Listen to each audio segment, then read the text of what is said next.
помню имена, лица, номера. Я помню только пин-код за мастер-класс. Походка от бедра, это я иду в магаз. Лучший консультант меня узнает по глазам. Мой взгляд за меня говорит: я потрачу все, об этом сделаю ретвит.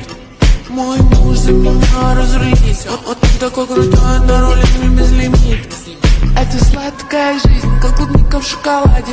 Люди говорят: ну сколько можно тратить? Не отходя от кассы, я говорю им: хватит. Не предлагай мне скидку, ты что, не в адеквате? Однажды я уехала тусить в Турцию, потеряла сумку, паспорт, да и я просыпаюсь завтрак, я в all-inclusive. Найдешь меня там, где играет музыка. Я отключаю телефон.